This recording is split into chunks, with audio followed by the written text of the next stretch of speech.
What's good, ladies and gentlemen? Welcome back to another episode of Pro and Bro Wrestling Podcast. We are your hosts. I'm Arnold Telega Arda. And I'm Mr. No Days Off, the handsome hustler, the man of the hour, too sweet to be sour, and it's a beautiful day in the neighborhood, bro. That's a new one, Handsome Hustler. The handsome hustler. Wow, Double H. Double H, and it's a beautiful day in the neighborhood. The Pro and Bro Wrestling household, the compound is lit. I'm very excited for a very, very, very special guest Yes, tonight. yes. He's Francis to me, but he's Fallah Bahh from TNA to the world, and I'm just so excited. You guys will have a lot to relate to, and we're going to be talking about King of the Ring, man. Yeah, I'm super excited about that, and man. This is episode 22, I believe. 21. Oh, we can drink shit. now.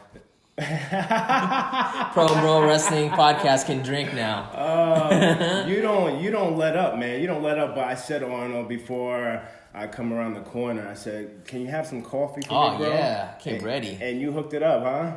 Gotta have my merch on there. Exactly. You took the words right out my mouth. This is merch, right? But you know, I'm a black coffee guy. Yeah. I don't enjoy how it tastes, but I like how it makes me feel. Yeah, uppity. But at my tea spot in town, Yeah. you. Oh my god, that was weird. Yeah, that tea was heavy duty, huh? I felt like that was just Did it like give you mental clarity, it focus? did, but at the same time, I felt like it was almost like witchcraft. Like the stuff that they were putting in there. What was it, like a horse's hoof and like a pig? I don't know, man. It was like a bunch of like animal stuff in there. Yeah. But hey, it got the job done. That's all that matters. And where's your wrestling shirt at? I feel like it's every other episode. Every other episode. It's Keep fucking them bullshit. guessing, you know? But you like my vintage shirt? Of course. That is the definition of wrestling, man. This is what got me started. I was watching it with my dad, and this is what got me hook, line, and sinkered. He's wearing a face-off shirt of Andre the Giant and the immortal Hulk Hogan. And I got this from headquarters in the big warehouse closet with all the toys and stuff like that. So that's a WWE shirt. Yeah, it's WWE. They don't sell it online, but it's just like rare to find it. So I was like, man, this is something I could wear. That's really cool, man. So why not? But, Yeah. Yeah. Before we get started, make sure you guys subscribe to our YouTube channel if you're watching us, and if you're listening to us, make sure to follow us on iTunes and give us a 5-star rating if you enjoy what you see, and also if you enjoy what you hear, and also write us a review so we can know what to do better for this podcast. And as you mentioned earlier, we're gonna have a special guest in this podcast, someone we're super excited about. But Arnold, also to add, I had the idea. I wrote it down on my phone. I wanted to run it by you. I'm getting back in the ring September 21st. So this is actually my first time back in the ring since December of 2018. Not by design, but because I've just been so busy with other projects. So I think if I maybe vlog my experience getting back in the ring, just getting my wrestling groove back. Yes. What do you think? Do you think you should accompany me? Of course, dude. I've been telling you, like, when you start training again, I want to be there. Yeah, I think so. And like, I'm always a nervous wreck before I get in the ring to perform and wow the crowd and do my thing. But yeah, I just need to just get my timing back. I know it's like riding a bike for me, and I know my body feels great, but yeah, I think Shaking the dust off. Yes, shaking the dust off, and I think vlogging my experience, and Yes, man. I don't know if we could film Pro and Bro Wrestling there, or if we can make that an episode itself, or I mean, it's why up to not? you. You're the boss. No, let's You're do the it, boss. man. Let's kill 2 birds with 1 stone. You're the boss, and we could probably have Jake Atlas there because he's incredible talent. He's been on Pro and Bro Wrestling, so Yeah. I think I would name it "Getting My Wrestling Groove Back." Yes, I love that. Is Jake LA based? Jake Atlas? Yeah. Oh yeah. He lives not too far from the school. Oh, okay, it's like wow. past the Staples Center. It's like from us. It's like well over an hour. Nice. With traffic and stuff like that. Yeah, But yeah. yeah, it's Santino Brothers is a no nonsense type of school. It's very very vintage like. It's such a cool name too. I feel like it's almost like a boxing school. Like you see it in a vintage T-shirt, you know, Santino Brothers. Yeah, that's dope, man. Yeah, and I think it'd be cool if we just show you some basic stuff. Yes, just basic stuff. Again, I have to run it by them, but just some basic stuff: how to hit the ropes, how to take a bump. You know, so they always say one of the hardest part is the super basic stuff, which is hitting the ropes. Like everyone that I've heard talk about this on their first day of hitting the ropes, they have 3 bruises on the back of their backs. You know? Yeah, it's like the brick. Back. Yeah, it leaves lines. Eventually, like, you know, you get used to it, and then your body just gets immune to it. Exactly. It's just like it's almost like forming a callus in your back, huh? Bingo. That's crazy. But man. even like taking time off to do other projects and then getting back in, I'm gonna still feel the same effects. Like, oh man. Like, I need a good massage, a good stretch. Yeah. So I think we'll have to document that experience, and that'll be coming up very soon for me. So excited, man. I really want to be there. Yeah, absolutely. We'll do it. So, you know what time it is. Let's do it. Let's get your homie on the line. Let's do it. Arnold, like I said, this is a very special guest. Last week we had Sean Donovan, who got me started into IWF. He directed me in the right direction. 2 weeks ago we had Damian Adams, who was like right there helping me bump, and now this week he's Francis to me, you know, but to the world he's Fallah Bahh from TNA, doing major things. Just recently he posted a match of him and Moose.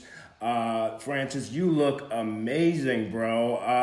Welcome to Pro Wrestling. You're with my co-host Arnold, who's also Filipino, so you guys have a connection. But thank you, bro, for being on Pro Wrestling. What's up, man? I'm Arnold. Nice to meet you, bro. What's up, buddy? What's up, buddy? ¿Cómo está? You know what's funny? Fred says I'm Filipino. I'm actually Indonesian, but my wife is Filipino. But kamusta ka na? I speak a little bit of Tagalog, though, you know, because I'm all around it all the time. I'm good, man. Thank you for having me, man. I appreciate it. No, thank you for being here, man. So like it's gonna be such an honor to talk to you. I'm a huge fan. You know, I was telling Fred before you came on, like I was super excited for today because it's I've been like following your career, and I just think it's really cool for you to represent the Filipino community. You know, there's not a lot of representation for that. That's really dope, man. Yeah, well, I mean, I'm really kind of trying to work it out better, and you know, I feel like I have a small representation of the Philippines. I think as the time goes on, I'm going to work on bringing more identity from our culture to my kid, you know? Yeah, were you born there? I was born in America. Okay, gotcha. America, yeah. Do you speak full Tagalog? I can understand it. Oh, okay. I learned it from when my mother used to yell at me. Yeah, we're on the same boat then. Huh? We're on the same boat because I can't speak it, but like I understand when my wife speaks it to her family. I get the gist of the conversation, you know, because I'm around it so much.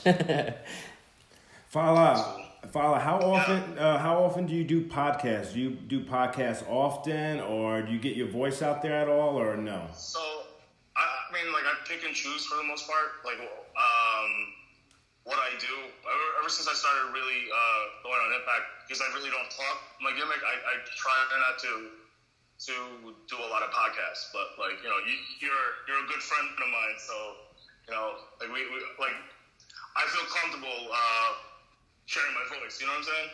Yeah, no.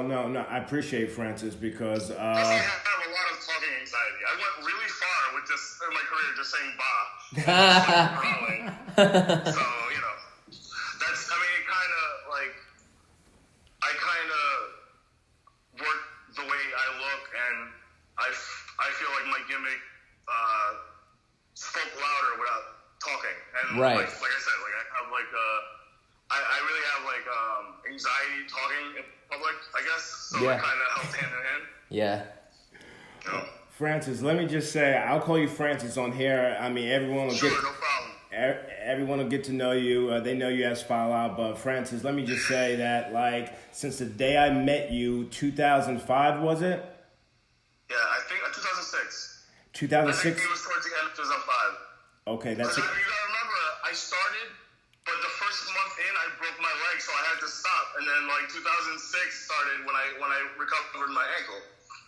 Yeah. Oh my goodness, Francis. But let me So just. my first month in training was 2005, but I broke my leg and I had to stop for a couple of months. Oh wow. How did you break your leg, man?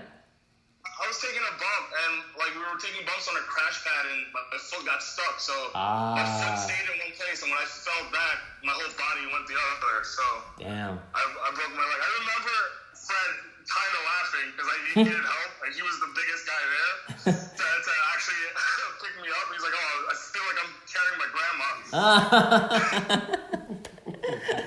Oh man.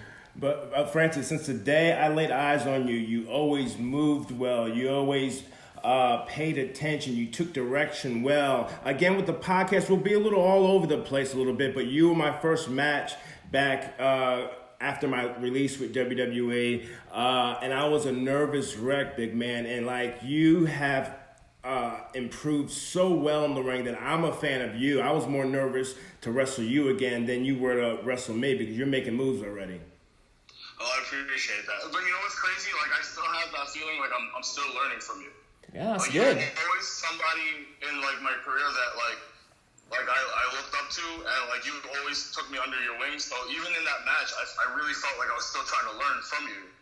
So, like, it was, like, whatever you felt, I still felt like it was Fred back in 06. Yeah, and I watched that match too, and I told Fred this. I think that's one of his best matches, and and it's not even in the WWE. I thought it was so great. You guys had great timing. The length of the match was perfect, and I just love like little some of the spots where there was like a fan, Fred was like holding you, and the fan like took a shot at you. That was really funny, and I just loved it. Yeah. He gave me that heart punch. Like, I also loved the dramatic ending, like after the 3 count, you just kind of just laid there for a while. Like I missed that in wrestling. Yeah, well, you gotta sell, man. You gotta, like it's. I mean, especially in those like in the independent shows, the more intimate shows, like you gotta sell the moment. Yeah. You know what I mean? Like in television, like a lot of the stuff is faster paced, and a lot of stuff is pressed for time. But like in those kind of like atmospheres, you need to like sell everything and just breathe in the moment. Right. And I heard that you grew up obviously watching Yokozuna, and I think I remember hearing an interview from you saying that at the time when you were a kid you hated Yokozuna just because of he's such a great heel, like he was doing his part. Yeah, it was weird because he did his job, like like Fred. One of the first things Fred taught me was like you gotta learn your size. Right, like you gotta watch tapes that match your body type. So like Yoko, Bigelow, all the big man wrestlers like in the past, like that's all I studied. But, like, Yoko was OG, man. What was your favorite Yokozuna match? Okay, so it all depends. Like Yoko Brett was always dope. Yep. And I think that was like something that was like that everybody saw, right? Yeah. That's probably up there. That's one of my favorites. But there was this one match where Shawn Michaels and Yoko wrestled like on a Raw. I saw that. Like it wasn't like they were having fun. Yeah. And like it was weird how like Yoko was such a serious character, but like if you really stop and look at the in between points, he was still having fun. Yeah, you would catch Sean doing little things like tapping on his butt and things like that. Yeah, exactly. That whole match was dope. Yeah. That's actually my favorite Yoko match. That's awesome, man. But that was something where like at the same sense it was a dance, right? Mm-hmm. Like Michaels knew that Yoko couldn't go as fast as he can, so he ran faster around to make Yoko look incredible. Not that Yoko isn't athletic, but there was a trick to the whole like story. You know what I mean? Of course, man. Of course. And big man, you talk about like me telling you to work your size. You're flying now. You were flying back then. You're flying now in the air, but you fly at the right times, the right speed. you do it at the right time. That's why you are so special, man. And anyone that has you, whatever organization you're with, they I know for sure that they have a loyal competitor. They have someone who works hard, who looks good, who's a positive energy in the locker room. You had it, big man. I appreciate it, brother. I learned from the best, dog. Like you were like literally somebody that I mimicked everything in like the first couple of years, Yeah. I remember walking in and it was you and Roman, like the top two guys in IWF that like everybody said listen to, So I attribute a lot of my psychology, a lot of my basic wrestling with you guys. Yeah. Francis, is funny because speaking of Roman, he posted a picture of him and Tito Santana, and like I'm actually talking shit to him on Twitter just to have fun, bro. I'm like saying you need to, if you want to get with a winner, you need to drop that Mexican dinner, whatever the hell I said. Oh my God. I'm just talking shit to Roman, and he's firing back at me. So who knows? Maybe I'm just trying to be dramatic and maybe have like one more match with him, because Roman. You need that feud, man. That Roman Fred Samson feud, man. Yeah. That was classic back in the day. Exactly. So I learned from him. He was one of the first guys that really like took his time in the ring with me. So right now I'm just having fun. I have that itch. Like I didn't stop wrestling. I just have had other projects going on. Listen, man, I'm moving a lot faster, bro. We need another match in our archive, bro. Oh, please. I'm moving faster than I was last time, brother. Bro, I see you on Impact taking a superplex. Oh, you said that was all Moose, but bro, it takes two to tango, man. You move so. Yeah. I don't know if you remember, you were the first person to suplex me from the top. Oh my goodness. You T-bone suplexed me off the top. You did the running angle too. Oh. I gotta find that footage, man. We had bangers back in the day. Oh man, like if you ever come out with a DVD, big man, you definitely need to have some of that footage on there because we started from the bottom. But did you always want to be like in the business? When did you start like wanting to pursue this? So I always wanted to. Like I always thought that like I was gonna end up like going here. I went to a Jersey All-Pro show like years ago, right? And it was like my first like indie show, so I was like, "Fuck this, man!" Me and my friends watched the Chris Benoit, Eddie Guerrero DVDs too much. Ooh, yeah. You know what I mean? Yeah. So we're like, there was a scene where it was like, Benoit literally asked the promoter, "What do you do to go to a school?" And I asked Fat Frank. Yeah. I was like, what are good local schools? I mean, like there wasn't any internet. Like I was an idiot. I was watching too much like DVDs. Like I could have just Googled it, but he told me there's a place in Union City called ACE or AWA. Yes. And there's a place called IWF in West Patterson. And I was going to school in Berkeley in West Patterson at that time. Yes. So it was just close enough for me to go to college and go to class, so I ended up going to IWF. But yeah, and then the rest is history. I ended up meeting you guys and just never looked back. That's awesome. But as a kid, I always wanted to be a wrestler. My first memory was like WrestleMania 7. Ooh. Like my first memory as a child, like my earliest memory. Right. I remember my cousin used to tease me because at that time it was the Iraqi War. My cousin used to say that Saddam Hussein was gonna come invade the United States, and he's gonna come to Belleville, New Jersey, and then there's gonna be a war there. So that week I couldn't sleep. Oh my gosh. Like every night I couldn't sleep. I was having nightmares because he was just teasing me about it. Oh my gosh. And then this one night, my mom was like, "Forget it, you're not gonna sleep. So just come to the living room, let's watch TV." And they were watching WrestleMania 7. Wow. I don't know if you remember it. It was Hulk Hogan and Sergeant Slaughter. Yeah. Who was an Iraqi sympathizer. appetizer. So it was America versus Iraq. Perfect timing. And like for some reason that just like hit me like a fucking hit me like right in the heart, bro. Like it was Hogan like saving us from Saddam Hussein.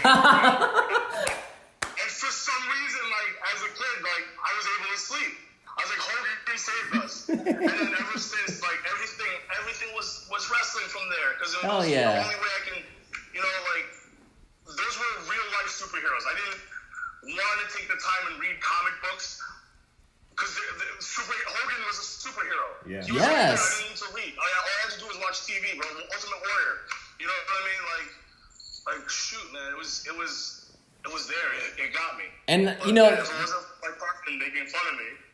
And even adults thought that whole angle was a shoot because Sergeant Slaughter was getting death threats like before that angle, man. Like WWE had to make sure that he was safe. Yeah, man. They changed the venue or something, right? Yeah. Like, Imagine, so crazy. Man. Yeah. I remember renting that video from Blockbuster, bro. Because like my first, I think growing up, my first time that I watched wrestling was actually WCW. It was like Saturday Night Live. And that's my first introduction to Hulk Hogan from WCW. So then I went to our Blockbuster and I got to watch all his old matches in like WWF. And that was actually the first Hulk Hogan match that I watched. And I was like addicted ever since. And it was crazy because like that was a different time now. Like now people can watch it on their phone and use like the network or order a subscription to watch whatever wrestling you want. Back then you actually had to go to a place, rent it, or there's a thing called tape trading that like you had to go to shows to figure that out. But it was a crazy time. Right. It was awesome every Friday being able to go to a rental store and being able to either rent a Coliseum home video or like a pay-per-view. Like, Yeah. It was a different time, man. And like because like there wasn't like I didn't have a TV in my room. Mm-hmm. We watched it in the living room, and by accident, like me and my family spent time together. Yeah. Like, I mean? Like not that like like we all like rooted for the good guys, we all rooted for the bad guys. So it was a big part of my life, like hanging out with my family. It's funny you bring up family. I was just going to ask you, did all of your family support you? Would they come to the IWF shows? Do they come to shows now? How was it? So like they like okay. My family's always supportive. They were just questioning my life decisions. So it wasn't like one of those things where they were like really so you're gonna wear spandex, right? And you're gonna go to West Patterson? Okay, wait, in a garage? Wait, why aren't you wearing shoes? Especially being Filipino, right? It's like, oh wait, you're not gonna be a nurse? No, you wear sneakers, bro. Where's your chanelas? Stuff like that, and like my mother supported me because she knew what it meant to me. She knew that like that was the only thing keeping me from like getting in trouble is being able. Because like if I didn't, if I was bored, I would get in trouble. So the only thing that kept me sitting down and not getting in trouble was renting a wrestling tape or Monday night or Thursday when it was like SmackDown. Like that was the only thing keeping me from getting in trouble because I needed to know what was gonna happen next week. Yeah, I love that, bro. I love that, man. Like my mother was trying to come to a show, but then me and Fred had a match where it was a no DQ match, and my mother, who has high blood pressure, had to take blood pressure medicine because Fred kept on hitting me with a garbage can. Oh no. Yes. So there was one match that literally stopped her from all these years. Like this no disqualification match. We were in the height of our feud. Me and you, we made a event. It was a Sunday show, and my mom decided to come, and she couldn't watch this because we were we were going in. We were just hitting each other with chairs. I think Yeah, man. That was the match where you suplexed me. It was crazy. Yeah, was there ever a time when you thought like you thought I was mad at you, or like this guy I would never be mad at? Like I love Francis. There was times where you were intense. Like you were the okay. See, here's the thing. You were the one that made me realize what intensity was, and like apologize later. And like there were times where we were hitting each other, and I wasn't gonna back down. Yes, and yes. You were just gonna fucking swing at me, so I was gonna swing back. And then I think you had a double shot, and you just bounced. So I was like, oh shit. And then I think you just either like left or you were like not being booked over at where we were at. And I haven't seen you in a couple months. It's like, holy shit, this motherfucker is mad at me. No. The reason I think I had left IWF was because I went to Gino Caruso's ECPW because I wanted to work out with Damian Adams and Josh Daniels to learn that style, to learn that Japanese style, or that learn how to call spots and remember them. Because IWF, we learned how to just call in the ring, but I just wanted to learn a different style, so I went there, and I don't think, Kevin liked it, and I just wanted to get more experience, and I did it. Yeah. No, I mean, that was another thing that I learned from, from you, is that, don't be scared of learning different styles. You know what I mean? Like, don't hold your respect where you're from, but don't ever think that there's only one style, or don't ever think that you're not gonna stop learning. That's why I came into this match when you came back, thinking all right, cool, I'm gonna learn from you. You know what I mean? It wasn't one of those things where it was like I learned enough. Let me show this guy. No, I was learning. Yeah, no, vice versa, bro. Vice versa. I'm like, it's always like, oh, whatever you want to do, because you're the type of guy where I can start off a sentence and then you can finish it off. We just gel together. Your fitness level, you've been up and down, big man. And you're a hardworking guy in the gym, hardworking. Top 5 when it comes to wrestlers that work hard in the gym. What was your physical level like when you started, and what's it like now? So here's the thing, though. I can learn so much, but it all depends on where I'm at in my motivation. It's all I don't know. There were times I've been wrestling for 13 years, so there's been a lot of ups and downs. You know what I mean? So there's a lot of times in my life where it's not that I wasn't trying hard in the ring, but I was just coasting in life. So there were times where I was just enough shape to have a decent match, and I'm not proud of it, but I think that's part of life. You know what I mean? So there were times where I was heavy, and I was almost unhealthy heavy, and by accident, because of my mental illness, the stuff that I'm working now, I was holding myself back. So now I feel a new level of motivation. I've been going to the gym as much as I can. It's not easy. There are times where I slip, but for the most part, I try to be in the best shape as possible. There's a lot of people that feel like I should be a certain, because I'm portraying a certain gimmick, I should be a certain body size or body type. No, I feel let me reach for the stars. You know what I'm saying? Because I did a lot so far now, and let me see how far I can go. You know what I mean? Yeah, and I also think it's really paying off, man, because your arms are looking so jacked these days, man. It's crazy. You're super swole, bro. And that's hard, it's just commitment. It's just putting in work, Yeah. And working out with different people. I've been working out with Dipsy, Donovan, and Moff. So there's a couple of things I learned here and there. Yeah. Yeah, man. Just one of these days we're gonna work out again, bro. You gotta give me the power hour. So, Exactly, the power hour. I know I reposted a couple of videos on my story of you working out, pushing the sled or whatever, and you were talking shit into the camera. Do you remember that? Oh yeah, of course.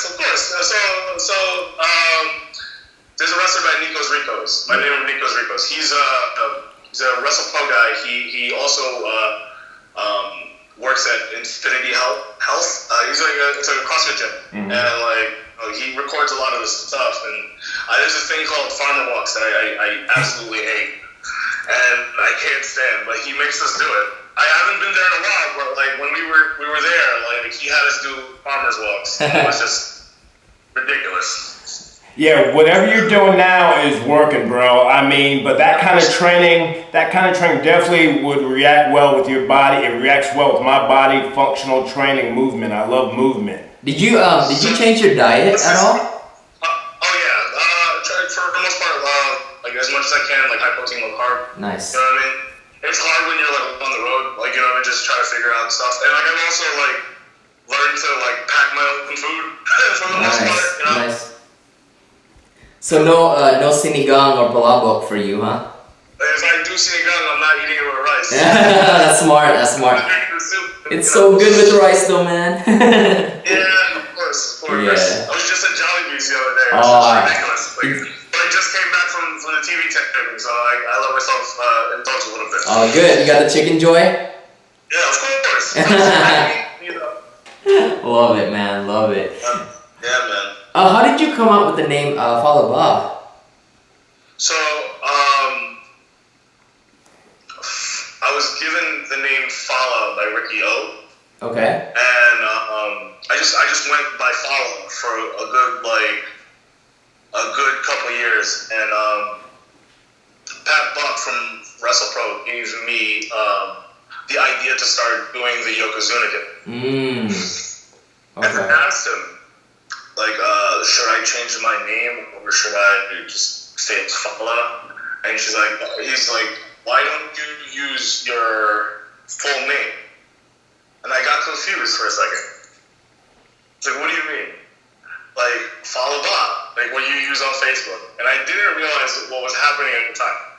So, at the time, I needed a last name on Facebook. And like, it was just Fallah. Right. But like, for some reason, I would scream Bahh. And I just was like, all right, cool. I guess I don't have a last name, so I'm just going to put Fallah Bahh. And Pat was like, oh, you should use your last name. And I was like, all right, cool, let me just go with it. And then, like, as time goes by, it just kept on being catchy. So it was Fallah Bahh. Oh, yeah, I like and then it. it gave me the story to start chanting Bahh and, like, started slapping my head. I love it, yeah. It would happen by accident, but it didn't at the same time. I owe, like, a big portion of my career to Pat Buck for giving me the whole, like, Yokozuna gimmick and just the look and just give me a platform to change the whole direction of what I'm doing. Yeah. And funny you mentioned Pat Buck. He's making moves with WWE. Pat Buck's a great mind. And like he's like a younger version of Dr. Tom. Those that can't. And that's saying those that can't just teach. Those that can't make it, just coach and do that. And he's doing that. Do you watch the WWE product? Do you, or are you strictly TNA and the independents? Well, yeah, I watch as much as I can. Sometimes I slip, and I should be more on the product as much as I am. But like, I barely watch. You know what I mean? But I watch the stuff. Gotcha. If there's something that everybody's talking about, I'll check it out. Nice. Yeah. Like, we're at a point where like social media tells you what to watch. Right. Like, do you have any goals of like going to like WWE or anything like that, or is that something that's not even on your radar? I'm trying to do it one day at a time, sir. I hear you. Like, I came at a point in my life where like I didn't think I was gonna get as far as I did. Mm-hmm. So right now, like I'm just like I'm focused on killing whatever's like whatever like Just in say front I of you. have that. Yeah, I love that, man. Because it like you end up worrying too much. Yeah. And everybody has, you know what I mean? Everybody like has goals, but they forget to put it in the work. Yes. So like I'm just like, yeah, like it would be great, and like it would be awesome to have like a direction, but kill whatever you got out in front of you first. Right. And then figure it out there. Don't you think it's cool though that we live in a time where WWE for the most part is not the end goal anymore? Like, you know, everyone's getting into the independent scene. There's Impact Wrestling, there's AEW, there's New Japan, and like not every wrestler's goal is to make it to the WWE, whereas like in the like early 90s or late 90s it was all WWE, where, you know, that's the definition of making it. I'm just like happy that wrestling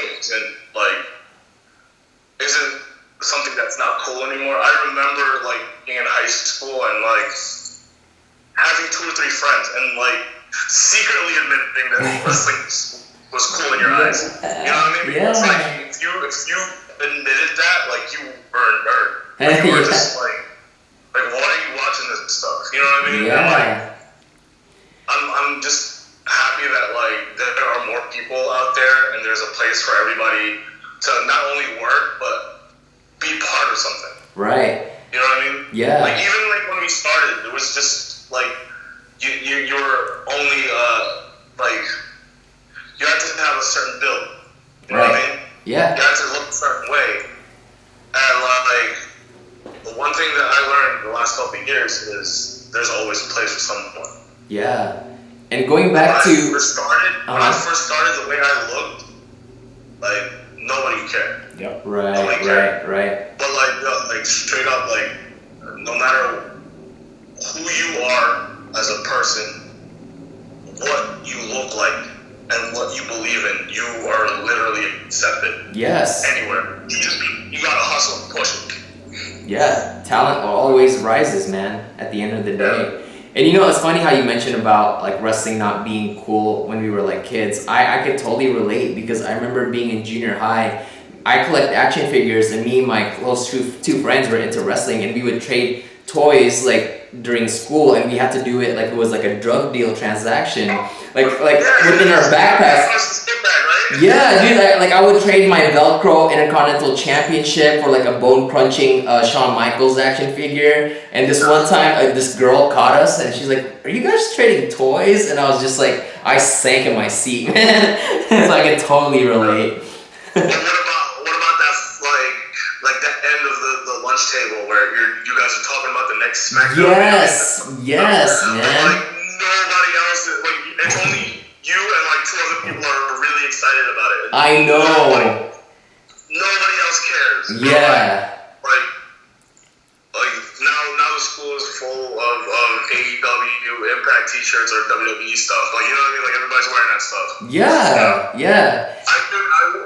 I would be the nerd if I rocked the Awesome 316 shirt. It was weird though because like for me in elementary school it was really cool to wear those shirts. Like, you know, like I would get in trouble. I wore like a DX Suck It shirt and I got sent to the principal office and I had to wear my shirt backwards. You know, but then like when it got junior high, that's when I was still a fan, but I was kind of like ashamed because not everyone was like you know, girls, music, and everything. So you kind of try to hide it, but I became like a bigger fan. I think as a kid, like as a middle schooler, like you could still get away with that, but once you got into that like high school, like yeah, you know, everybody's gotta be cool, man. Right. You know what I mean? Yeah. Did you used to collect any like figures or anything like that growing up? Did you used to collect any figures growing up? I was a video game person. Got it. Like I got all all the wrestling video games. What do you think of WCW versus NWO, Nintendo 64? Do you remember that? Well, Tour or Revenge, because I got both. The one where there was like an outfit change, like there was like it was the first. So that was Revenge. Yeah.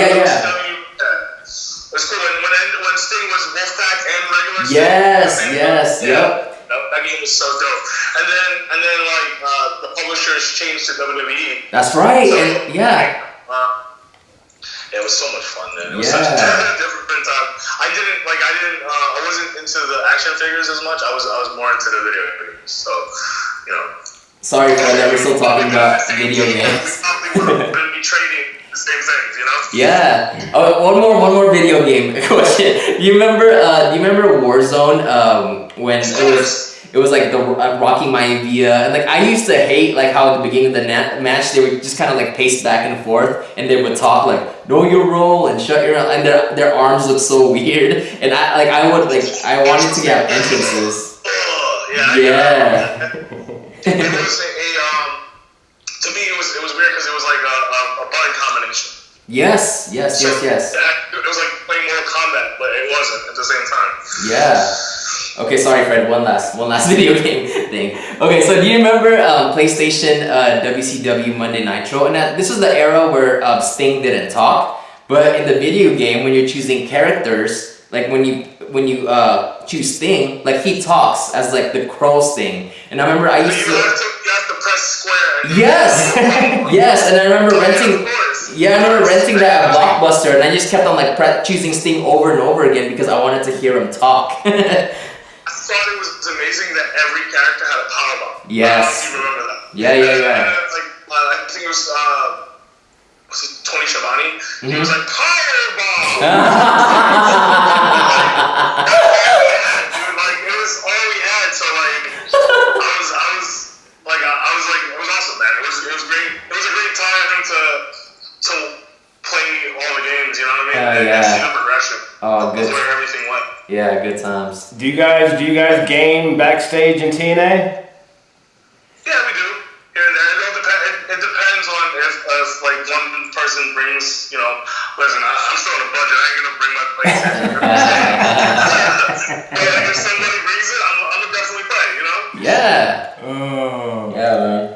No, Francis, this was really, really special for me to have you on my Pro Wrestling podcast. I always say don't die with the story and you tell it. You know, mental health, you said, is something that you battle with, and like I'm always like I gotta be there to tell you that I'm always gonna be there for you. You know, but how important it is. No, what are you gonna say? No, of course. I mean, you're always. I mean, like you don't have to tell me because you're literally always there every single time. Like even just passing through, like you would like send some comments on my Facebook, and it was just like. It would make me laugh. You know what I mean? It would brighten up like my mood. You know what I mean? Yeah, but just remember. In the same sense, if you ever need anything, just always just hit me up. Exactly. No, I appreciate it. And like I said, you know, your voice is very important. So you being an athlete and you being a public figure, you know, it's very important that you can share your story. And I always say, don't die with the story and you tell it. So you sharing your story on my podcast, hopefully inspire other people that are battling with stuff to like just say, you know what? Fuck it, or brush it off, or not let it buckle you to your knees. You get back up and you just keep moving forward, you know what I mean? So hopefully this podcast can inspire other people to kick ass like you are, man, because you are fucking rocking it. Thank you, brother. I appreciate it, man. Oh, yeah. I know time is money, but, you know, what's your upcoming shows coming up? Anything you got coming up? Anything you can remember off the top of your head? So in September 5th and 6th, I'm going to be with Impact in Las Vegas at Sam's Town Hotel. Damn. And September 14th, I'm back at the Runway Rec Center with WrestlePro. Awesome, bro. Man, that's money right there. That's money right there. Well, I may or may not have written it down already, but just to remember, I may or may not have written it down. Wow. No, but I know time is money, big man. So yeah, thank you for being a guest on our podcast. You, yeah. Francis, next time you're in LA, all three of us have to go to Jollibee, man. We gotta show Fred that good Filipino food. Yeah, man. Let's do I'm it. down, bro. Chicken joy, dude. Yeah, hell yeah. Great, bro. Hell yeah. Thank you so much, man. It's been such a pleasure talking to you, bro. Thank you, man. Thank you, Francis. I love you. Peace out, bro. Love you too, bro. See ya. Man, I could talk to him for hours. Yeah. For hours. That felt so short. That was like an hour already. Yeah, I know time is money. And, you know, Francis, you know, he gets nervous and like that. anxiety, so I don't want to keep him on too long. Sure. And these interviews are rare for him, So for him to just be able to share his story, anyone we have on our podcast, it's very special to me, very important piece of the puzzle of who I am as a performer and as a person. And Francis, Fallah, Bahh to the world, he is amazing person inside of the ring, outside of the ring. He is one guy that him and I would go at it tooth and nail, like in front of the audience, kiss and make up backstage. That's how you got to do it. This is real to me. This is real to Francis. So we always treated it like it was real. And like I said, since the time I met him, he could move well and he listened. He was a good listener. You know? It's very important when someone's shown you something. It might not be the right way, but it might be a way where you can agree with it.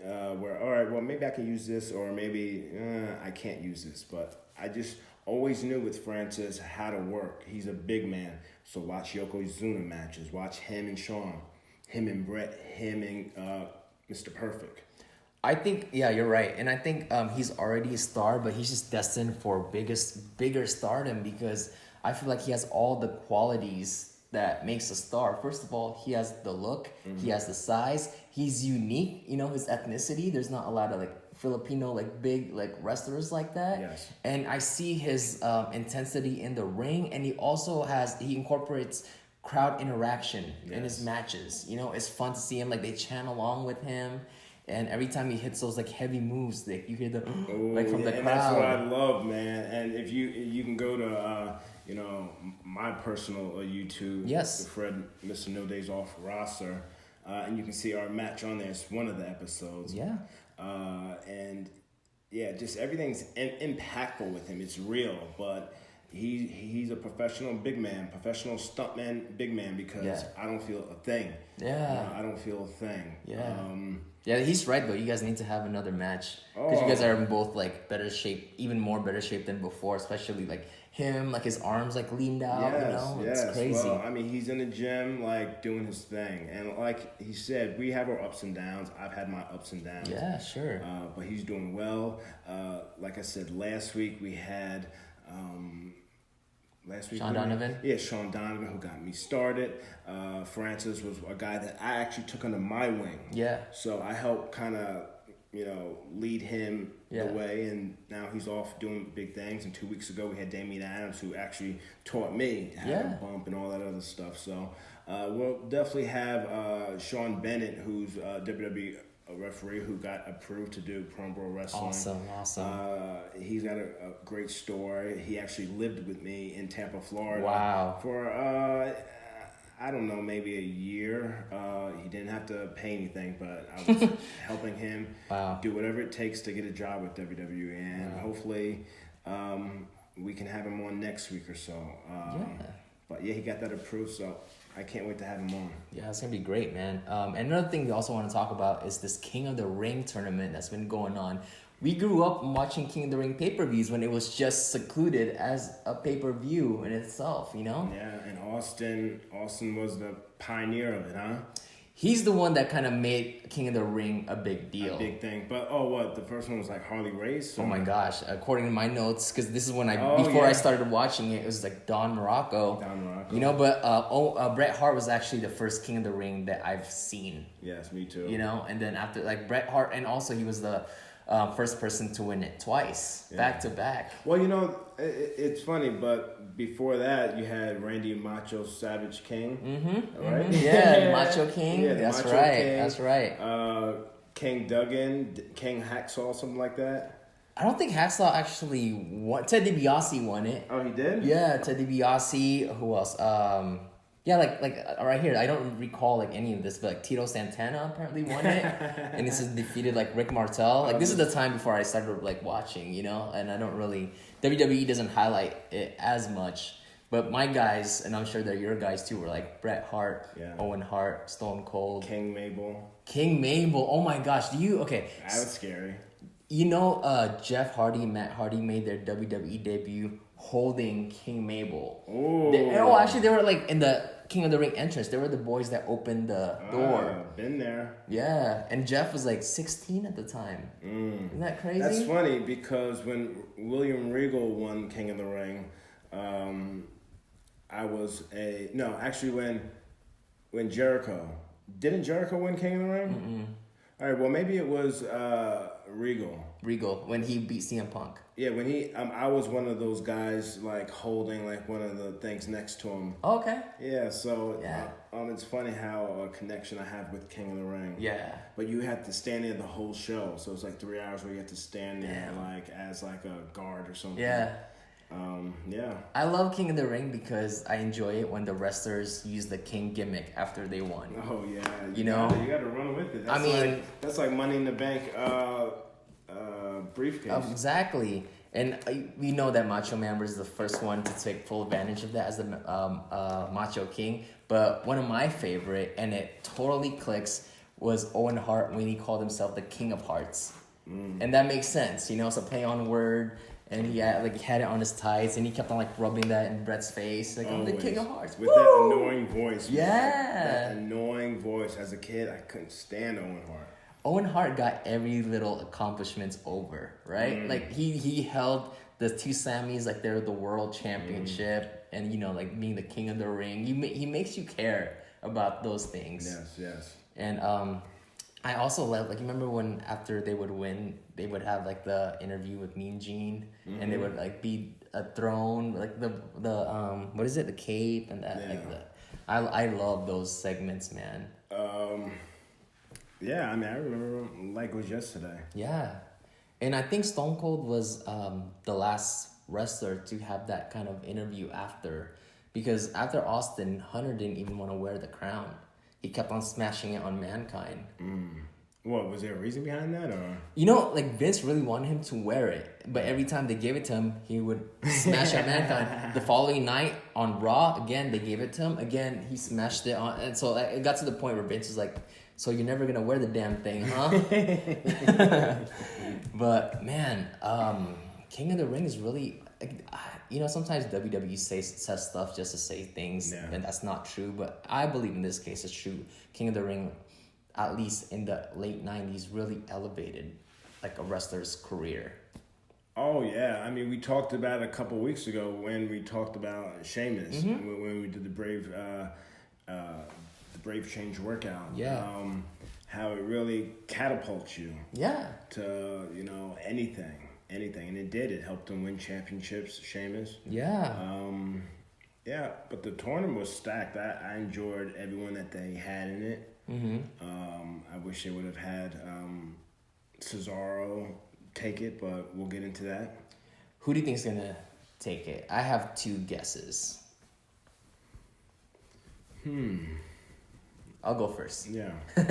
So it's either, for me, Ricochet, because in the independent scene, he was called King Ricochet, and I think they want to bring that back to WWE. And also, you know, he's getting that nice rub these days. You know, the whole Raw Reunion DX segment was supposed to be for Ricochet, but he was injured, so Seth Rollins stepped in, so he couldn't get that rub.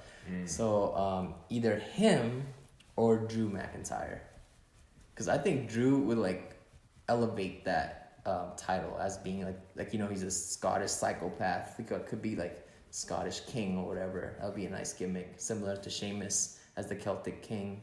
Yeah, yeah, that's a toss-up, man. I don't know. But it's nice how it elevates other like wrestlers, like current wrestlers right now, right? Like Cedric Alexander. Sure. Being highlighted like on Raw, and he had the win over Sami Zayn. Yeah, Sami Zayn, and then he's flipping out, huh? Yeah, well, you know, I never actually like saw that myself, but what happened? Well, it was just like when the cameras went off, he's like tearing up the ring steps, and he cursed at a fan or something like that. But this was caught off camera. I mean, off live TV.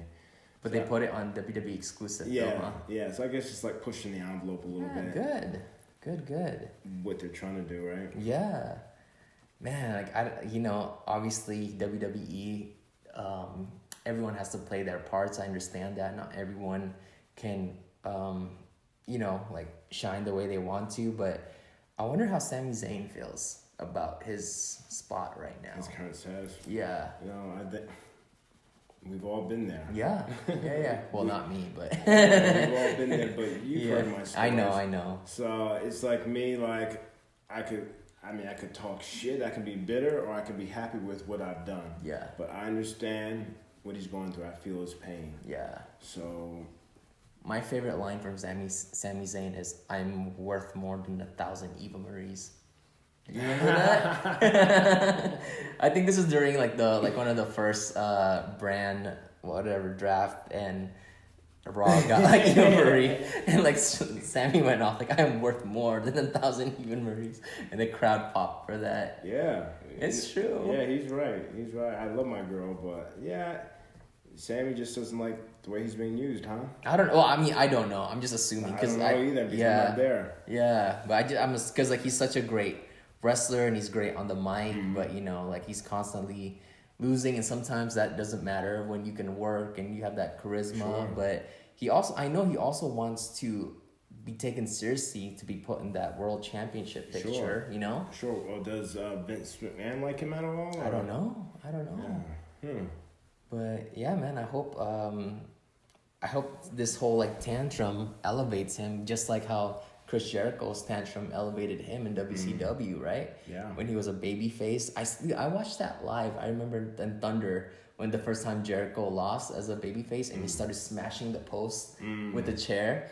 And then what's so smart was the following Nitro or Thunder, Jericho still came in trying to be babyface and apologize for his tantrum. Like, it won't happen again. Yeah. And sure enough, like, he lost. And then he threw, like, another one. And that's how he became heel. And I thought that was really cool. Yeah, I mean, Sammy, you just got to get that machine behind you. And someone's got to win, someone's got to lose. Yeah. But good for Cedric for moving on and advancing. Yeah. Do you wish that the King of the Ring was a pay-per-view by itself, or do you like how it's spread out through like Raw and SmackDown? I love it as a pay-per-view. Yeah. I love it as a pay-per-view. Yeah. Really, because each match can take its time. Mm-hmm. Well, I mean, you can actually have it. You can have the whole thing there. You know, you had all the participants, and then you wrestled 2, and I guess you wrestled the most 3 times, right? Yeah. So like you just wrestle and just keep going. You know, the same competitors. I would have loved it as a pay-per-view. Yeah, I loved it too. I wish it was like that too, man, because it kind of feels like a real, like, sport competition, right? You know, I could see AEW maybe doing something like that. Yeah. Well, not doing something, but mirroring it. But sorry to talk about to skip to AEW, no, it's fine. I'm glad to see AEW and Tony Schiavone came to an agreement. Are you serious? Yeah, so sweet. I'm guessing the announced team would be Tony Schiavone and Jim Ross. I'm so happy. And they have experience, so yeah, I'm kind of happy too. You know, it's the like voice of wrestling is back. Yeah, it's like WCW, like old time. Oh my god! So, I'm excited to see that. That's the voice of WWF and the voice of WCW together. Jim Ross I know Jim Ross started in WCW, but man, like, that's epic. That's like the best commentary team. Yeah. No, I mean, dude, like, I understand that Michael Cole is just being told what to do, but sometimes, like, you know, like, people who are like, not saying that Michael Cole's not talented, because he is, but like super like natural talented people can have like shit thrown at them and turn it into like gold, you know? And like the way Michael Cole just says things sometimes, like with the whole like the last on Raw, the whole Sasha Banks segment, and like Sasha she had a great like heel promo, but just Michael's, like, to me he sounds a little robotic, like, you know, like, Sasha, no disrespect, but, you know, no one is talking about your blue hair, but, you know, it's like, dude, like, I don't believe him when he talks. Like, I really don't, man. Especially when he's like, the big dog. Like, well, I think he's being fed a lot of the stuff. I know, yeah. You know, it's probably not just him, it's, you know, the OG behind the curtain. Yeah, I know, man. I know. Who's still running the ship. People think he might be out of touch, Mr. McMahon, but he's still doing big things. Yeah. And, you know, speaking of King of the Ring, the king that I wish has more highlight is Billy Gunn. Oh. And Billy says it himself. Like he doesn't like. I don't think he takes it personally. Like he doesn't like care about that stuff. But he's like, yeah, man. Like whenever they show the King of the Ring montage, I don't think they even play me as like the 1999 King of the Ring. But again, Billy, like I loved him as King of the Ring too. He had king ass on his tights. Yeah, well, did they call him in like they did Booker? They called him Booker on the Skype, and Booker talked about his King of the Ring experience. They obviously can't. Huh? They obviously. Oh yeah, can't. yeah, exactly. Yeah. I didn't even realize it because he's with AEW now. Yeah. But exactly. What was it? Was it Seth? Well, you know, RVD, he appeared on the Raw Review show, and he's still with TNA, or he does pay per appearance. But I think WWE's kind of working with Impact. They mentioned TNA too much, and Dixie Carter was actually on the WWE Network. Oh really? So I think I don't think WWE sees them as competition. So they mention Impact a lot. I don't catch that. Yeah. I don't catch that. Yeah, and I love the match with Billy and X-Pac. Like he won with a Fame Master from the top rope. That was really cool. Oh, that's a big bump, huh? Yeah, I would have loved a single Billy's push, man. He was getting there. Yeah. You showed me the match that you had with him last week. Yeah, I still got to put that match that we had a year ago. It's like a year ago this August, so yeah, I need to put that on my YouTube channel. Right. I've just been kind of been delaying it. Yeah, I'll definitely get that on there. It's one of my bucket list matches. Yeah. And we didn't really plan much. We said we were going to do a little of this, do a little of that, and we just took it home. But my goal was to outsell him, because he's known for his selling. So I outsold him. So I think I conquered my goal. Yeah. Out of all the King of the Rings, who's your favorite? Out of all the King of the Rings. Yeah. It would have to be probably King Booker. Oh, really? Yeah, okay. Because he really did it big. Like he changed his voice. It was almost like Coming to America. You remember Coming to America, the movie with Eddie Murphy? Oh, no. Yeah. I haven't seen that. Yeah, it's a classic film. I don't expect you to see it, but he just came across as this totally arrogant, narcissistic African American. It just pulled it off great with his wife Charmel. Charmel, yeah. He would do the pinky thing and stuff like that. Right? I think that's probably the most fun he's had in his career. Yeah. He was just treated. I'm sure he was like, man, if I'm gonna do this, I'm gonna do it big. I'm gonna want to be treated like royalty. Yeah. So. And he actually became a world champion as King Booker. Sure. Right? Was there a King Finlay? Did Finlay win it? No. You're right though. That does feel right. But yeah, I don't know. Maybe Booker might have fought him for King of the Ring. Yeah, or maybe Finlay had a run in the tournament. But that's probably my favorite King. Yeah. Yeah, one of them that I can really laugh at and just be like, oh man, that was pretty cool, King Booker. Yeah, and I think another one that people don't really talk as much, but I think is super believable is William Regal. William Regal. Being from London or he definitely UK, London. Yeah. Being from there, he really took on a role, and I think he reinvented himself as a king. It made him, because at that time it was 2006 or 2007 or something like that, and he was getting towards the end of his career, right? But making him King of the Ring, it made him a threat again. Yes. You take him, you take him seriously again, and he changed his look. He had the shaggy hair, and then just he had he covered his top half of the body. I'm sure that's because of old age too, but it's still a new look, and I dig it. I'm still scared of that man. William Regal? Yeah, he's just a very. He's like, do you ever just stare at people in the airport and just watch their mannerisms and just and just pick it up and use it in the ring? One time I just saw this lady, this flight attendant or this lady being yelled at, and the flight attendant was just doing like this while she's being yelled at. She was just playing with her fingers.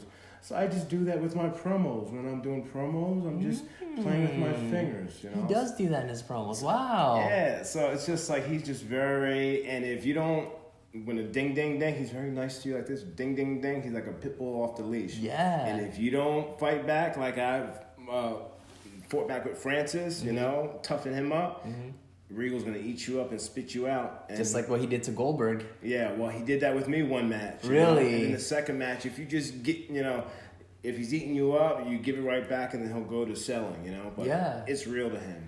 Isn't that crazy how William Regal always looked 40? Like, even when he was in WCW?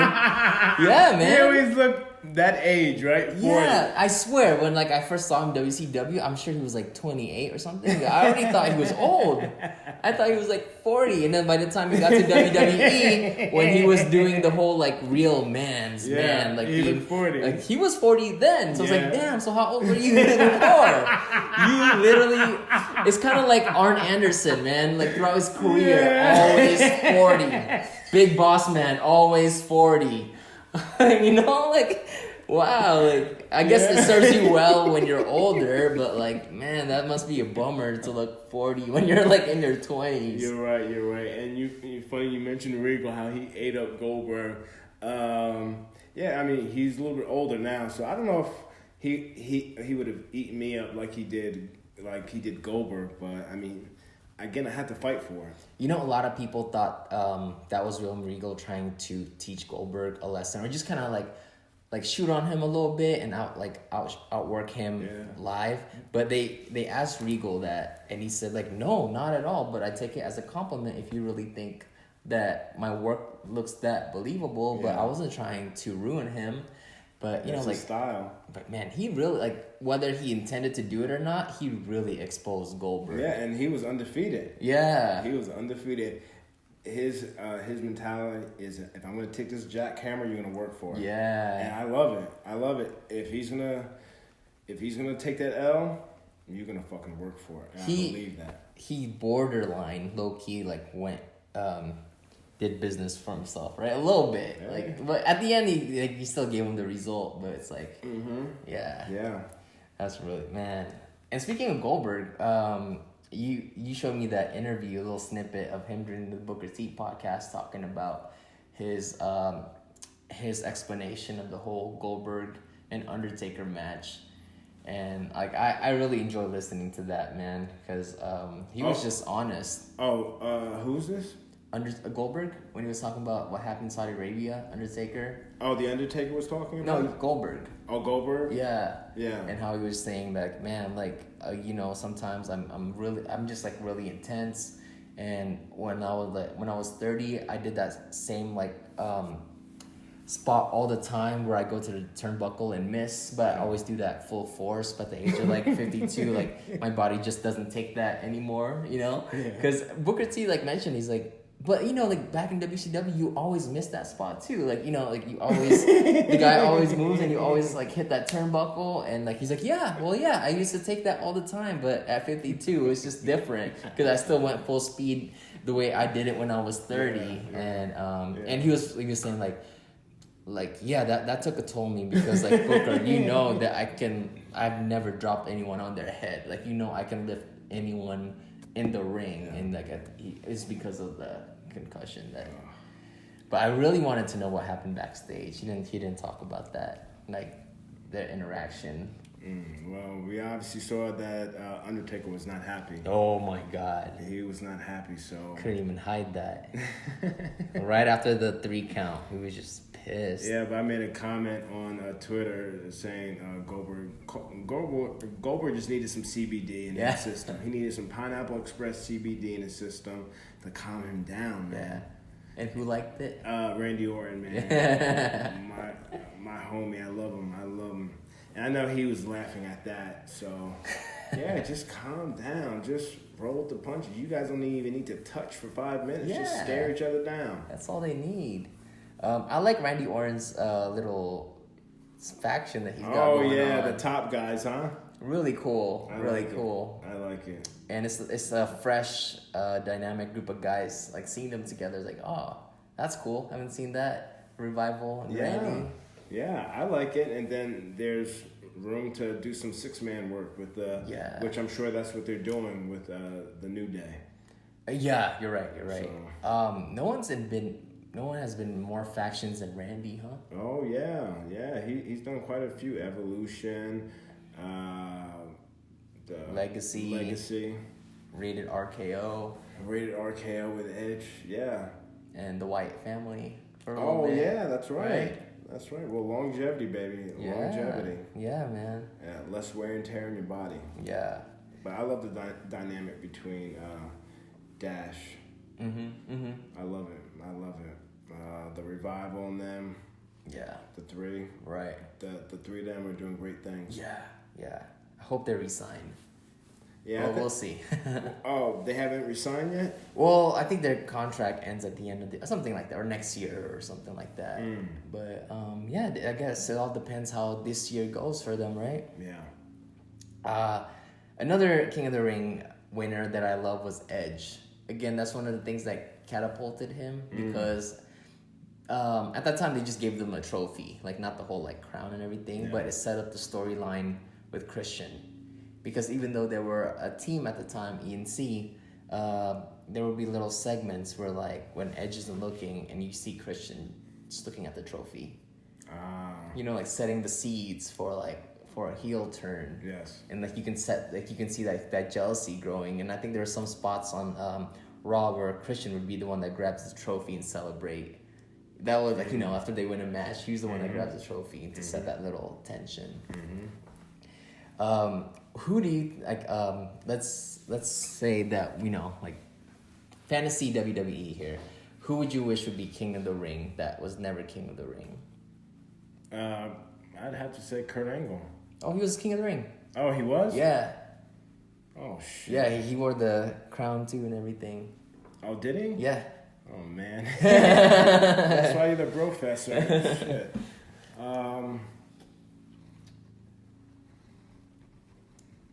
Man, that's how about Randy, no?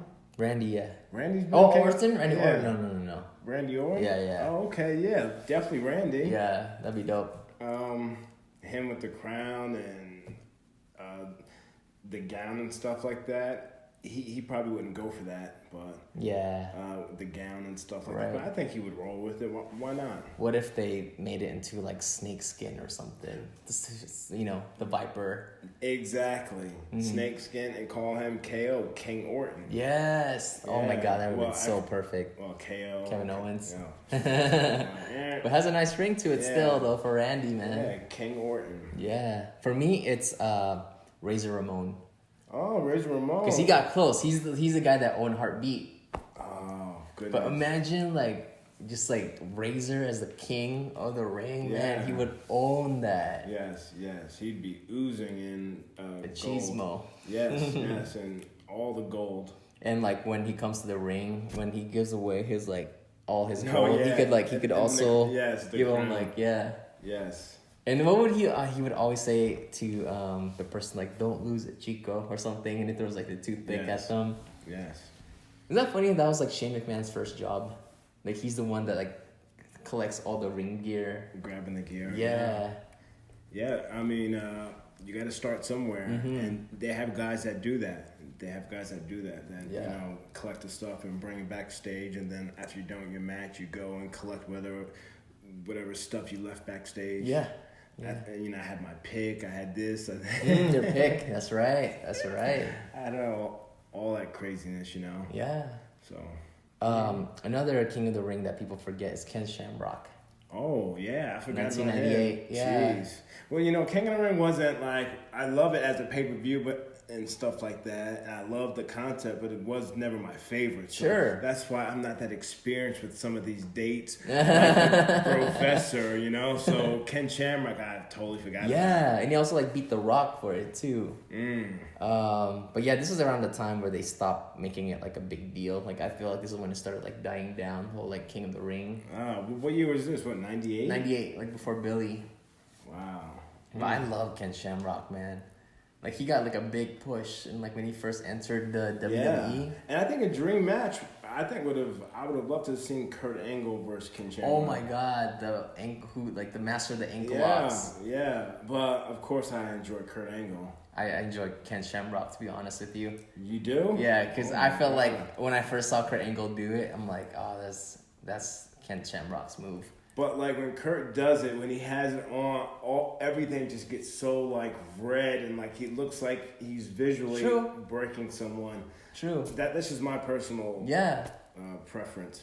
Like for me, like I love how Shamrock does it because like Kurt will stand up and he'll do the ankle lock. So the guy was like, their body's kind of like, slanted, but sometimes Shamrock will like lay down and he'll coil the guy's leg with around his leg and they'll like buckle it. And he'll just go like this, And it looks like legitimate and it looks so badass. Like I always believe it when he puts it on. I remember. Go ahead. No, keep going. I remember when he had that storyline with Shawn Michaels, and it was a DX pay-per-view, and Shawn was defending the world championship against Shamrock. To promote that match, the DX would have little segments of like Shawn Michaels. He had a fake leg, and Shawn's like, "Oh, like Shamrock, I'm like bulletproof with the ankle lock." So he keeps like turning his like foot like 360. But like. Eventually, you're gonna get in the ring. Mm-hmm. If you had, can't believe you said that. Yeah, eventually you're gonna get in the ring. It's gonna be a novelty. It's gonna be novelty. It's gonna be rare performance. You're gonna be doing this shit every week, but it's gonna be rare someday, very soon in the future. What would be if you had a submission? What submission? Yeah, if you could do a submission. The Texas Cloverleaf. Okay, yeah. It doesn't get used a lot. It doesn't. And probably one of the last guys to use it, again, Dean Malenko was someone that used it, but Sheamus used it a lot. Oh, he did? Yeah, as a submission. Sure, it goes with the Irish theme, right? Yeah, so he would do it, and there's different ways of doing it, so that would be your finisher. I mean, that would submission. Be your submission, It would be my arsenal for sure. Good, that's good to know. So when I lay someone flat, because they're fucking with you. Yeah. I laid them flat, and it's time for you to put a submission on. That's what it would be. Yeah. Good. Yeah. And I feel like if I was a wrestler. But what would you call it? Oh man. The Arnold lock? No. Something. Yeah. I guess I had to like play on with the whole like Arnold Schwarzenegger or something like that with my name, huh? I don't know, man. Yeah, I had to think about that one. Yeah. See, I caught you off guard. Yeah, caught you off guard. And it's very rare to get the professor off guard. The Indonesian cloverleaf. Yeah, exactly. Or something, man. Yeah, something. Yeah. But yeah, that's what I would use. But yeah, dude, this whole like King of the Ring thing, yeah, I'm really glad that it's happening because there's so many fans or the WWE universe that's not exposed to this tournament. I'm sure they weren't born yet when. Oh, off topic. But this is so funny. I was listening to what's his name, Sam Roberts' podcast, and R-Truth and Carmella were the guests, and R-Truth he's just too funny, man. Like he would say things like, "Oh man, like," because they're talking about the current state of WWE, and he would say things like, "Oh, like, we all know that, like, I grew up watching John Cena. I'm his biggest fan. I would have like John Cena blankets in my room." And Sam Roberts like, "Who else did you grow up watching?" Like, "Oh man, I was also a big fan of Roman Reigns growing up." Truth is saying? Yeah, you know how he like that's his like thing. Like he's saying that like he's the wrong shit. Yeah, he's like, "Oh man, I grew up watching Braun Strowman. I was a little kid going, oh." Yeah. He's so funny, man. Like the fact that R-Truth's like older than them, Yeah, well, I mean, and it's funny that they do Sam Roberts. Well, he's got a big following. But well, Sam's on the WWE payroll. Oh, he's on the payroll? Yeah, he's always doing the, what is it? The kickoff. The kickoff. Yeah. Even though he gets... That's a dream of mine. That's a bucket list to do a kickoff. Yeah, yeah, it's true. I would never want to do commentating, though. Like, having people, like, telling you, like... I don't necessarily think that they have them telling you what to do. For a kickoff, it's like a free range, huh? It's like a free range. They tell you to hit, like... you know, talk about Strowman, you know. I can talk about Strowman, you know? Yeah. So I'd definitely love to do a panel discussion. Yeah, and you're right. I don't think they tell Sam Roberts what to say because it's like always his opinion, the kickoff show. Yeah. And they always like tease him about his beard. But yeah, man. So I said King of the Ring, Ricochet, and Drew McIntyre. Did you get a chance to think about it? Like who's your pick for this year out of like Sami Zayn's already out. Samoa Joe, Drew McIntyre. Who else is there? I think Buddy Murphy's in it. No. Yeah, man, it's not right now. Well, how many? 4? Isn't it like 12 or 8? Oh, but they had some of the matches yesterday, right? Yeah, so Samoa Joe qualified, Ricochet qualified, and Cedric Alexander qualified. That's all I can remember right now. But yeah, there's gonna be more King of the Ring tonight. Okay, so it's gonna be a couple weeks, huh? I mean, what's gonna happen? Like sporadic, yeah. SmackDown and Raw. Yeah. And then when would the final be? I don't know. I'm not sure. Do you think it could happen at Night of Champions? Is that what's probably? Is that what the next pay-per-view is? Yeah, the Clash of Champions. Oh, Clash of Champions. Yeah, but that's the first. To be fair, that's the first time they're calling it Clash of Champions, right? It's always been Night of Champions. Yeah. I mean, it's always a toss-up. You just never know with WWE. But I like your picks. Yeah. Yeah, I like your picks. I can see Samoa Joe and maybe Drew going at it. Yeah. So like top 3, like you're right. It'd probably be Samoa Joe, Drew, or Ricochet. Yeah, you never know. I definitely see Samoa Joe. Yeah. He could take it. King Joe. Yeah, King Joe. That'd be badass, man. King Joe. Yeah. But yeah, man, we have a lot to look forward to. All we can do is just sit back as part of the WWE universe and wait to see who's the next king, right? But what about Strowman, huh? Can we talk about him? Of course, yes. About how him and Seth beat the Good Brothers. The Good Brothers. He's on fire, man. He's looking great physically. He's just running people over. I love when he does the tackles. Do you see how full much impact?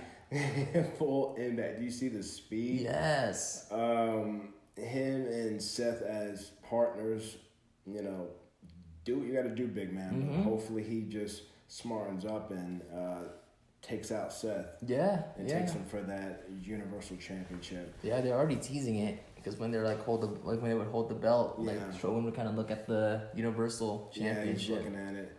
I definitely love to see him take the title from Seth. I think that might be the next thing that'll happen, honestly. And I think that's probably why they had Seth, you know. I think so too. Defeat the Beast. Yeah, and I think right. I think that's the next angle with Braun.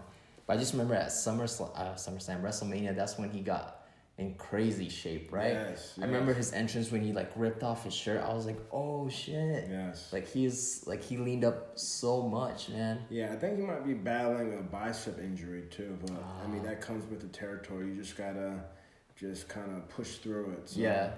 It's very tough when you're on the road so much. You know, your body gets beat up, and it's tough to catch those injuries right away. But hopefully they're treating it well. The last King of the Ring thing that I want to talk about is the Fiend, Bray Wyatt, during Jerry Lawler's King's Court. And he's going after all the legends, huh? I know. What the hell's going on here? Come after me, baby. I just think it's cool though how like they were self-aware because when the lights started going off, Jerry the King didn't like stand there like an idiot. Like, that's how like normal people would like react to. Like he's like, oh, I've seen this before. Like peace out. Yeah. And he started like leaving the ring once like the lights started going off, and he got attacked at the entrance. Yeah. Because that would look stupid if Jerry just stood there like, wait, what's going on? Never seen this before. So I'm glad they were self-aware. Yeah, they're treating it like it's real, and I know that's what they're thinking too. Yeah. Like, when they're kind of putting this together, like when you see that shit run. Yeah. And I'm really happy with the Fiend, man. I think that's my favorite character right now. It's legitimately so scary. So what, you said that they're toning it down apparently? There's rumors that because of the SummerSlam entrance that kids were getting too scared.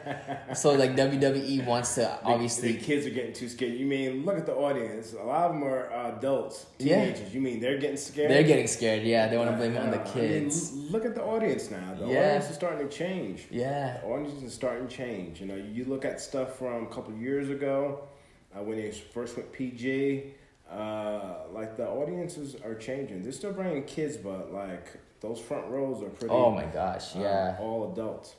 I think the most like kiddie-ish era was when it was Cena, Orton, and Batista when they were on top. I told you this before. Like that was the like one period where like not saying they're not talented because they are. They're all main eventers and they all can kill it. But just the way.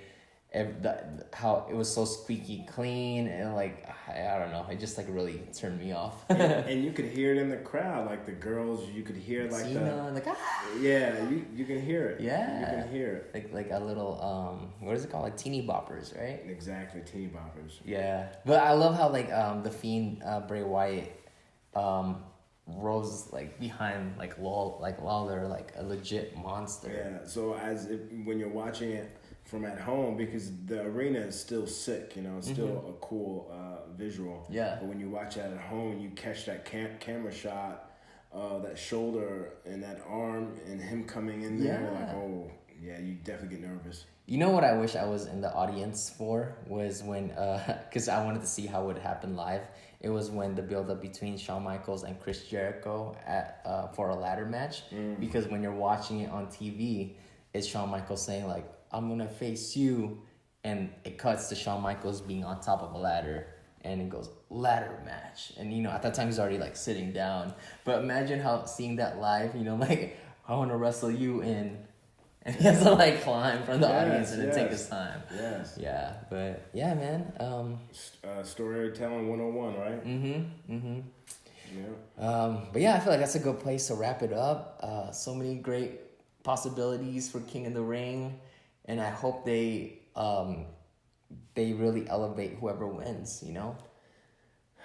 I mean, that's always the goal. Like I said, I wish it would have been my man Cesaro. Like I had my laptop here. Oh, yeah. I show him. I had my laptop here. It's charging. You know, he's on. This is my screensaver. Yeah. There it is. Hip toss. Yeah, he's my screensaver. I'm such a huge fan of him. Yeah, you know? Man. So it's always real when I'm in there with him. If I'm in there with him or Luke Harper, it's just like I'm in a fight. Yeah. You know, but they make you look good. And Cesaro always made me look good in the ring, you know. So I'm a big fan of him, and I wish I would have seen him advance. Yeah. Yeah. I love how he started the match. He started the match against Samoa Joe, and that was for TJ, because I think Samoa Joe, you know, is a great guy, but he ended TJ's career, kind of, you know. Yeah. You know, just a bump a lot of guys have taken. Yeah. But yeah, I'm glad how Cesaro started that and how he wrestled in there. And I also like TJ's mentality to his the ending of his career, you know, because a lot of people ask him like, does it kill you like that you're not wrestling? Are you like, do you get that itch? Are you devastated that you can't be in the ring? And I love his answer because he really thought when that whole thing happened that he was going to be paralyzed from the neck down. Mm-hmm. So coming from that mentality, thinking that you can't even walk, but now you knowing that you overcame that, and he sees it as a blessing, mm-hmm. you know? So he's like looking at the positives instead of the negatives, which is the best way to look at it. Yes.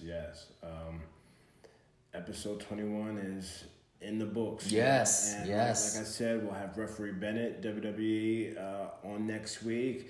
My ex, Nikki Villa, he'll be with us in a couple weeks. Mm-hmm. So yeah, we're always making moves with the Pro Wrestling Podcast. This is therapy for me, and thank you. This is very fun, Arnold. Yeah, super fun for me too, man. As always, thank you guys so much for watching and listening, and that wraps it up for episode 21. And until then, we will see and talk to you guys very soon. Block the hate, baby. Salute the great. With this man right here, Arnold from Wrestling. Episode 21, we just filmed in the can. We have special guests. Guess who it is? That's good. Oh, and we gotta get the picture. Oh yeah, yeah, yeah.